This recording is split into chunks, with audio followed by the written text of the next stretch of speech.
ఆజాద్ నగర్ చెందినటువంటి మైనార్టీ నాయకుడు, మైనార్టీ కార్యకర్త, కరడుగట్టిన తెలుగుదేశం కార్యకర్త, వాళ్ళ పార్టీ కార్యకర్తనే ఇఫ్తియార్ విందు ఏర్పాటు చేస్తే అంటే ఇదేమో దౌర్జంలో ఉన్నామా, లేకపోతే ఇఫ్తియార్ విందులు కూడా ముస్లిం మైనార్టీ సోదరులు మిమ్మల్ని పెత్తందారులను అడిగి, రౌడీ షీటర్లను అడిగి మేము చేసుకోవాల్సిన దుస్థితి మాకు వచ్చిందంటే సిగ్గుతో తలంచుకోవాల్సిన అవసరం ఉంది.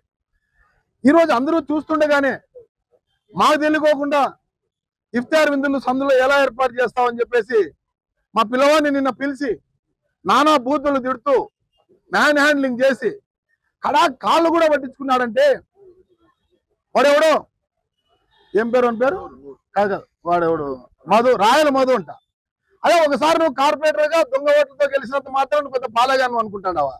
రా మగో నువ్వు అయితే రా చూసుకుందాం అంటే నువ్వు ఒకసారి కార్పొరేటర్ అయితే పెద్ద నీ వెనక ఒక 20 మంది మనుషులు తిరుగుతానే నువ్వు దెంగేసిన దొంగ సొమ్ముతో ఈరోజు 20 మందిని కాబట్టి 40 మందిని తిప్పుకుంటావు. మేము ఎవరు అవసరంలే, మేము మైనార్టీల మధ్య కలిసే ఉన్నాం అంటే మా పిల్లలు నువ్వు భయపడిస్తావా? నువ్వు కాళ్ళు పట్టించుకుంటావు, అంత పెద్ద మగోనువే. రా ఈరోజు చూస్తాం నీ కథ ఏందో. మేము ఎక్కడికి అవసరం లే, నీ ఇంటికాడికే వస్తాం, నీ ఇంటడి ముట్టడిస్తాం బిడ్డ చెప్తాన్నాం. మైనార్టీలు అంతా అంత చులకన కాదు, ఇఫ్తియార్ ఇచ్చేదానికి నీకు అడిగి చెప్పాలనా? మేమంతా పెద్ద పాలే కానివే.